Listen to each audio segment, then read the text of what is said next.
全部聞いたんですけどね、めちゃくちゃドン引きされたんですよ。納得できないここまで説明できる革屋さんは多分いない。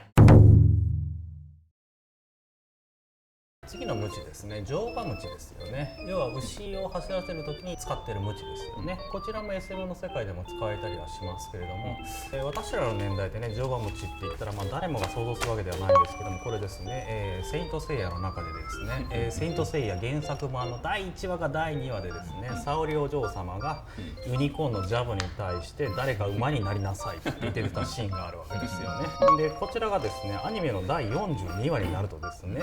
究極のコスモセブンセンスという話の中で、アニメ版はね話をいろいろ編集してるんですけども、このコミックス原作の第1話か第2話にあったエピソードをなぜか42話でいきなり差し込むんです。このように沙織お嬢様が誰か馬になりなさいと全く同じシーンがあってですね、でその鞭を振るったところを主人公のせいや君がピシッと止めて、そこからあとユニコーンジャブがユニコーンだけに私が馬になりますと言って馬になったジャブの頭をつかみながらこうピシパシとやってるという、絶対何かしら性癖歪んだ子がいるだろうなっていうシーンなんですよ。この話何がひどいってね、これから後出てきた沙織お嬢様のお父さんの人光政がですね、何も注意をしないというとんでもないエピソードなんですけれども、セイントセイヤ見ながらね、沙織お嬢様がアテナの化身って言われてもお前鞭振るってたしなと思いながら毎回見てたんですけれども、この時にですね振るってる鞭、沙織お嬢さんが持ってるのが乗馬鞭、結構タチが悪いんです。どういうことって言ったらですね、アニメも原作もそうなんですけども、先端が尖ってるんですよね。じゃあ乗馬鞭ってそういうものって言ったら、乗馬鞭はそういうものじゃないんです。こちらですね、アマゾンで販売されてる2000円ぐらいのですね乗馬鞭というものなんですけれども、この乗馬鞭はですね、皮の部分がね板状先端になってるんですけれども、くるっと回ってるんですよね。この状態が棒の先についてるんで、これは何って言ったら、要は叩くことによって音を出すのが目的なんです。馬を傷つけるのが目的じゃないんです。馬を傷つけてしまうと、馬は基本的にへそを曲げ上がりますんで、あいつら賢いんで人の顔を覚えますんで、あいつら舐めると間違いなく人間に対して立ち向かってきますんで、阪神競馬場でですね、引退したお馬さんに乗れる何ヶ月間で数千円ぐらいでかなり安く乗馬体験ができる、教えてくれるのがあるんですよ。でそこに行った時にお馬さんを私がよく乗ってたんですけれども、賢かったですね。賢いけど油断すると舐めてくるなっていうのが大変よくわかる生き物だったんですけども、この乗馬鞭っていうのは傷をつけるのが目的じゃなくて、先端を叩いて音を出すのが目的だから、先端が尖ってたらダメなんです。アマゾンで売ってる乗馬鞭のようにあくまで音を立てるのが目的で、叩く場所もですね、お尻を叩くとかじゃなくて首の根元付近を叩く。ただこの鞭もいろんな種類があってですね、ある程度先端が音を出すのが目的から細くなってるっていうのも徐々にあるんですけれども、基本的にこの沙織お嬢様が持ってるものは人に振るっていいものではないせめてこっちにしなさいという話です。先ほど出したトーチャーガーデンの中でですね、昨日調べたらですね、プレミアすらついてなかった、商品がもうなかったんですよね。このテレビで93年、もう2090年代ぐらいに破産宣告されてしまった悲しい会社なんですけれども、日本の古本屋とか見てもですね、全然この本なくなってから下手するとプレミアついてるのかなと思うんですけども、この中でですね、で音もしてよく見ると馬の頭をかぶってるんですよ。これ何って言ったらですね、日本の SM でしたら皆さんイメージしてるかな。では豚になれとかよく言いますよね。欧州とかでは馬になれなんですよ。ポニープレイというプレイがあってですね、このポニープレイまだ検索していただいたら出るんですけれども、要は人を馬のように扱う。後で細かく説明しますけれども、SM っていうのは基本的にごっこ遊びです。相手を壊すのが目的じゃない、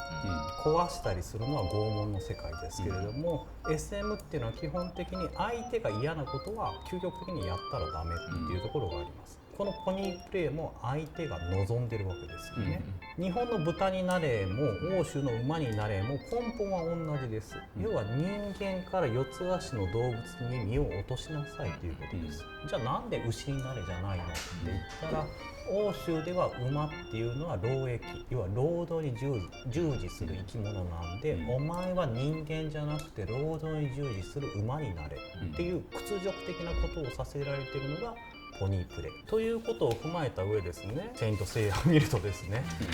車田正美先生は何つうものをやってくれたんだっていうふうにこれで絶対歪んだ子はいるだろうなと思いながら、私がですね川屋の店頭にいた時にですね今から10年ぐらい前ですかね、お客さんが来て「鞭を作りたいんです」って言われたんですよ。乗馬鞭ですかバラ鞭ですかって言って専門ですから、人間用ですか牛用ですかって聞いて、で人間用でしたらコスプレ用ですかプレイ用ですかって全部聞いたんですけどね、めちゃくちゃドン引きされたんですよ。納得できないここまで説明できる革屋さんは多分いない。実は村木さんしかいけない絶対いないのにドン引きされましたね。まあその人はコスプレ用だったんですよ。それだったら安いのがいいんでしたら楽天ぐらいでは売っててやっぱ5、6,000円はしてました。今アマゾンで2,000円ぐらいで売ってますけれども、2,000円ぐらいの乗馬鞭はねやっぱり必ず PU レザー、要は合皮ですよね。PU レザーあくまで合皮のレザーです。合皮製ですんで加水分解ですね。何年も使ったら必ずベタベタになってきますし、プレーを使う上では徐々にへたれてきます。へたれるってどういうことって言ったら、鳴らして音が出るっていうのはある程度の張りとコシがいるわけですけども、それが徐々になくなってくるからあんまり音が出るわけではないよと思っていてください。じゃあ PU レザー最悪なのって言ったらそんなことありません。皆様が例えば何かしらどういうプレーかは聞きませんけどもやるんでしたら合皮はねやっぱ洗濯しやすいんですよ。なるほどね。汗またはそれ以外の何かしらの液体が付着したというんでしたらPU レザーのグッズの方がプレーはしやすい場合もありますよねっていうのがギリギリ言える表現ですね。なるほどというところが乗馬鞭の話。ちなみに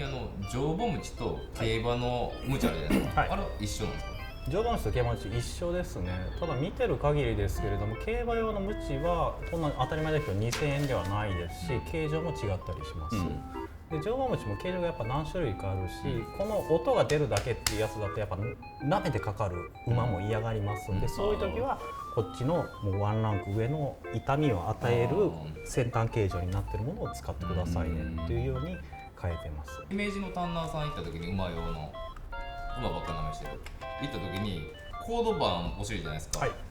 お尻を叩くから、密度が濃くなってそのコード伴奏ができるみたいな感じで言ってたんですけど、あれ冗談ですか？思いますか？冗談だと思いますね。馬側のタンナーさんと話してたんですけども、もうコードバンがですねなんで馬のお尻にあるかもわからないんですよ。今だに言われたと思いますけども、コードバンはですね全ての馬にあるわけじゃないんですよね。お尻をピシピシ叩くなんて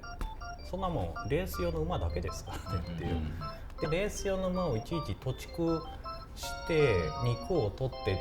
それで、熊本の馬肉産業を支えられるかっていったらそんなのできるわけないですから、基本的には農耕馬から取っているという話ですよ。だからねシマ馬でも確かちっちゃいけどコードバンスはあったとかいう話も聞いたことはあります。ただある品種には全然なんでか知らないけどない。でいまだになぜお馬さんのお尻があんだけ頑丈なのかわからないって言われてるぐらいです。で今回まとめると、人を叩いていいのは、